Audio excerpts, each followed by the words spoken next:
Fala, flagramáveis! Enfim, novo presidente do Flamengo toma posse. Reforço de peso no Mengão, críticas à camisa 10 do Arrascaeta e Evander ex-Vasco cavando uma vaga no Flamengo. Essas são as notícias rápidas do Flamengo para você agora. Então já curte aí e se você não me segue, segue para dar aquela moral e compartilha para quem precisa saber dessa, ó. Vem comigo nessa resenha. Bom, nessa noite do dia 18, né, nessa terça-feira, terça não, foi quarta-feira, o Landim, enfim, passou o bastão pro Luiz Eduardo Batista, o famoso BAP, que é o novo presidente do Flamengo. Ele tomou posse, ele nomeou aí 14 vice-presidentes e tem vários nomes fortes, vários empresários aí de diversas áreas, mas quem chamou a atenção foi o VP de administração, o vice-presidente de administração, Marcos Mota. Esse cara é o cara que cuida do jurídico do Neymar, é o cara que lê os contratos dele, que faz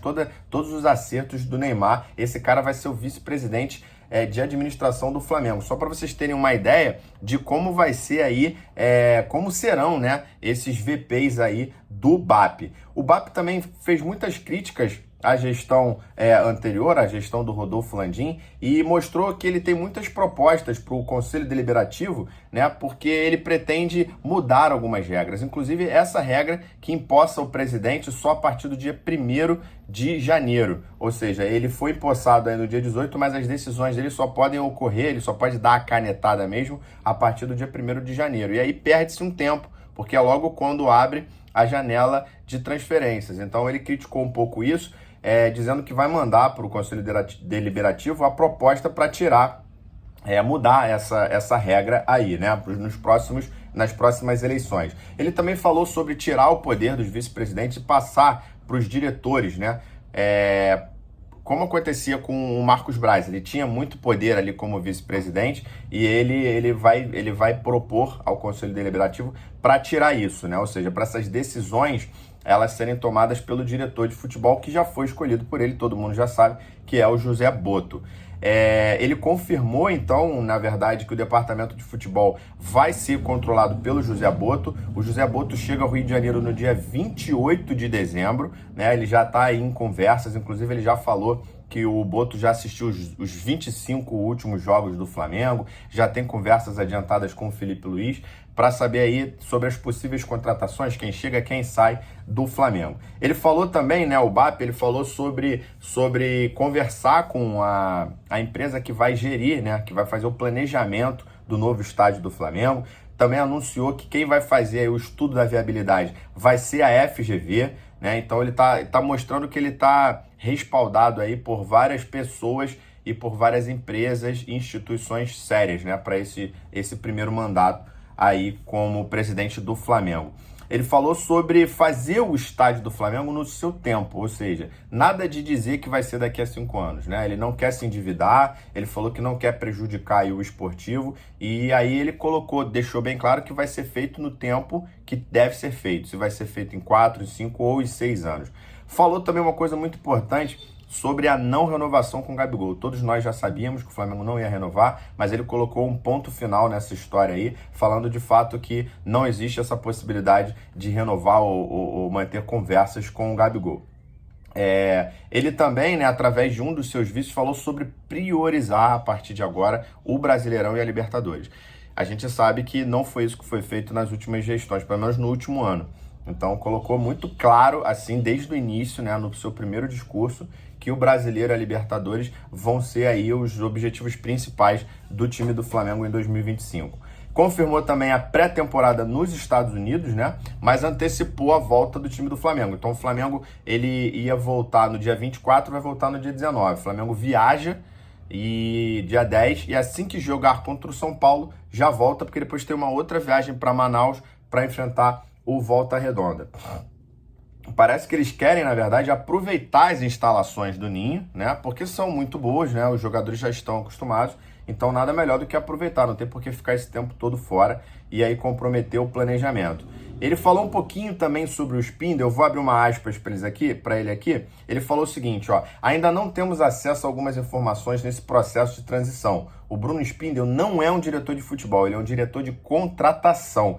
Entende bastante de câmbio, mas eu gostaria que o Boto, chegando, verificasse com ele como funcionará. Não vou me meter nas escolhas do diretor técnico do diretor técnico do time. O Boto viu todos os últimos jogos do Flamengo, os últimos 25 jogos. Ou seja, ele não deixou claro aí se o Bruno Spindle vai sair ou não. Ele vai participar desse processo de transição, porque uma coisa é você assistir os 25 jogos últimos do Flamengo, outra coisa é você saber quais foram as últimas 25 transações, os últimos 25 dias. Não tem como saber, então tem que conversar aí pessoalmente. Ou seja, não deixou claro nem se o Bruno Spindle fica, nem se ele sai. Sobre a camisa 10 do Arrascaeta, ele colocou a crítica dele porque ele disse que ele já tinha proposto isso anteriormente para o Landim, não foi aceito e de repente no apagar das luzes toma-se uma atitude dessa sem avisar a ninguém. Ele falou o seguinte, ó: a gente entregou o número 10 ao Arrascaeta e não tem camisa G nas lojas. Nenhuma loja sabia que isso ia acontecer. Não tem número 10 nas lojas para vender. Estimo que o Flamengo deixou de 10 a 12 milhões na mesa com essa atitude. É absolutamente meritório que a 10 seja do Arrascaeta. Já defendia isso, mas dessa forma é amadorismo. Bom, para mim ele tá certíssimo, né? Porque a palavra é exatamente essa, amadorismo. Se a gente for observar, o Landim, ele finaliza o mandato dele, né? Na verdade, essa é uma atitude final a ele, não tem mais nada para fazer, não tinha mais nada para fazer, o Flamengo já não jogava mais, nenhuma contratação a fazer. Ele finaliza o mandato dele da mesma maneira como ele começou, né? Com um certo egoísmo, com uma certa vaidade, colocando que ele se importa muito mais com ele, né? Porque, obviamente, ele quer ser marcado na história como sendo o cara que deu a 10 pro Arrascaeta. E assim, por videoconferência, o Arrascaeta tirando férias sem avisar para ninguém, realmente nem as lojas sabiam, então não tinham como vender essas camisas, né, já prontas de repente, e aí faz com que o Flamengo tenha algum tipo de prejuízo.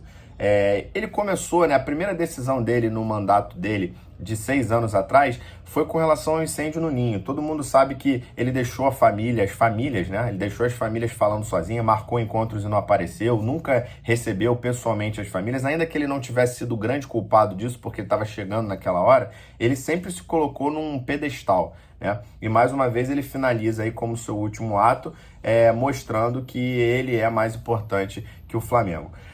Mudando de assunto agora, galera, falando um pouco do Evander. O Evander está no Brasil e ele jogou um desses jogos comemorativos, né? E aí um repórter fez algumas perguntas para ele, foi muito sincero, ele parou para falar, falou tudo. Tudo que foi perguntado, não fugiu das respostas, falou tudo. Disse claramente que pretende voltar ao Brasil para ficar na vitrine, para ser, de repente, convocado pela seleção brasileira.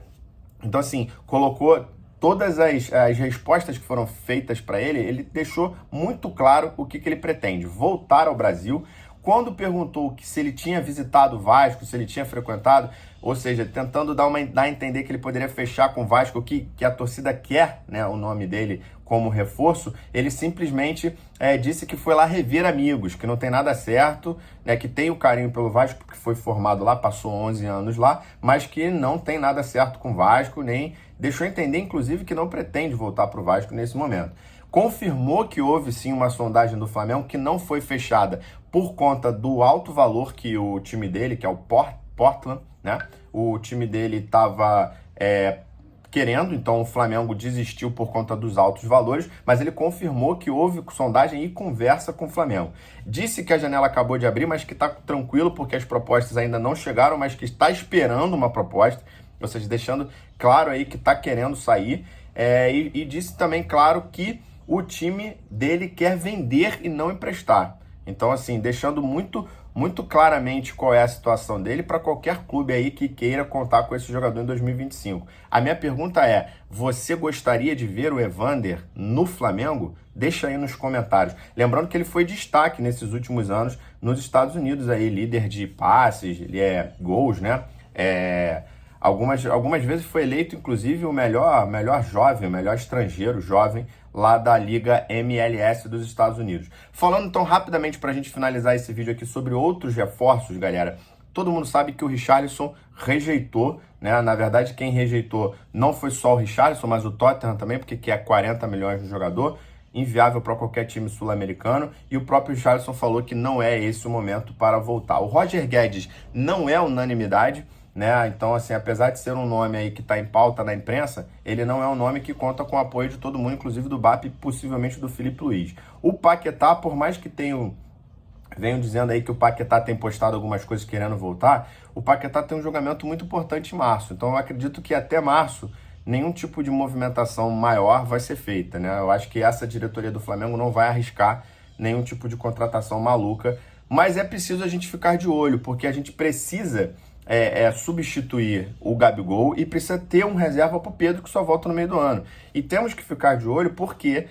como o BAP falou, o Flamengo ele podia já estar caminhando para algumas contratações, mas ele só pode dar a canetada mesmo em janeiro. E aí algumas transações começam já a acontecer. Por exemplo, o Pita, né, o paraguaio Pita do Cuiabá, foi rebaixado, já fechou com o Bragantino, por exemplo.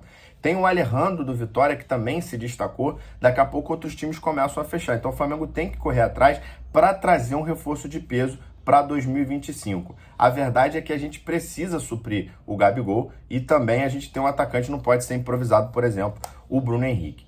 É isso, Flagramável. Se você gostou desse vídeo, deixa seu like aí, comenta o que você achou. Se você não segue a gente, eu te convido a seguir para você não perder outros comentários, outros conteúdos, né, como esse. Deixa aí os seus comentários sobre o que você achou desse vídeo e não esquece, compartilha. A gente se vê no próximo vídeo. Abraço!